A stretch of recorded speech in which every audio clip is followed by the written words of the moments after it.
एक बार भगवान विष्णु शेषनाग पर लेटे लेटे ऊब गए। उन्होंने धरती पर सैर करने का मन बनाया। जैसे ही विष्णु जी यात्रा की तैयारी में जुटे, देवी लक्ष्मी ने उनसे पूछा, प्रभु आप इतनी सुबह सुबह कहां चल दिए? विष्णु जी बोले, प्रिय मैं धरती लोक पर घूमने जा रहा हूं। लक्ष्मी जी ने कहा, प्रभु क्या मैं भी आपके साथ चल सकती हूं? विष्णु जी बोले, एक शर्त पर तुम मेरे साथ चल सकती हो। धरती पर पहुंचकर उत्तर दिशा की ओर बिल्कुल मत देखना। लक्ष्मी जी ने वचन दिया। सुबह सुबह मां लक्ष्मी और भगवान विष्णु धरती पर आ पहुंचे। सूर्य देवता निकल ही रहे थे। चारों ओर हरियाली ही हरियाली थी। मां लक्ष्मी मंत्र मुग्ध होकर धरती को देख रही थीं और चारों ओर देखते हुए कब उत्तर दिशा की ओर देख लिया उन्हें पता ही नहीं चला। उत्तर दिशा में उन्हें एक आकर्षक बगीचा नजर आया जहां बहुत ही सुंदर फूल खिले थे। मां लक्ष्मी बिना कुछ सोचे समझे उस बगीचे की ओर चल दी और वहां से एक सुंदर फूल तोड़ लाई। लेकिन जैसे ही मां लक्ष्मी वापस भगवान विष्णु के पास लौटी, उन्होंने देखा कि भगवान विष्णु की आंखों में आंसू थे। विष्णु जी बोले, कभी भी किसी से बिना पूछे उसकी कोई वस्तु नहीं लेनी चाहिए। तुमने उस माली के बगीचे से बिना पूछे फूल तोड़ा, ये चोरी के समान है और तुमने अपना वादा भी भंग किया। इसलिए अब तुम्हें 3 वर्षों तक उस माली के यहाँ सेवा करनी होगी।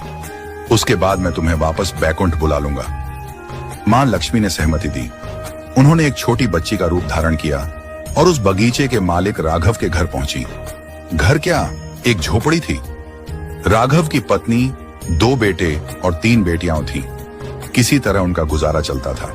जब मां लक्ष्मी नन्ही बच्ची के रूप में राघव की कुटिया पर पहुंची तो राघव ने पूछा, बेटी तुम कौन हो और यहाँ क्या कर रही हो? लक्ष्मी जी ने कहा, मेरा नाम विभा है। मेरा इस दुनिया में कोई नहीं है। मैंने कई दिनों से कुछ नहीं खाया है। मुझे कोई काम दे दो। घर का सारा काम कर दूंगी। बस मुझे एक कोने में रहने का आसरा दे दो। राघव बोले, बेटी मैं तो बहुत ही गरीब हूँ। मेरी कमाई से घर का खर्च मुश्किल से चलता है। लेकिन अगर मेरी 3 की जगह 4 बेटियां होती तो भी मैं गुजारा कर लेता।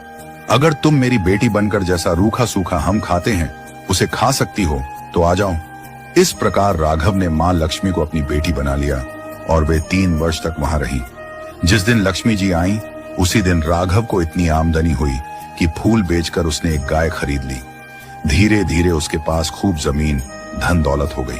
राघव हमेशा सोचता, मुझे यह सब इस बेटी के आने के बाद ही मिला है। एक दिन जब राघव खेत से लौटा तो उसने देखा कि उसकी बेटी के स्थान पर एक दिव्य देवी खड़ी है, आभूषणों से सजी तेजस्वी रूप में।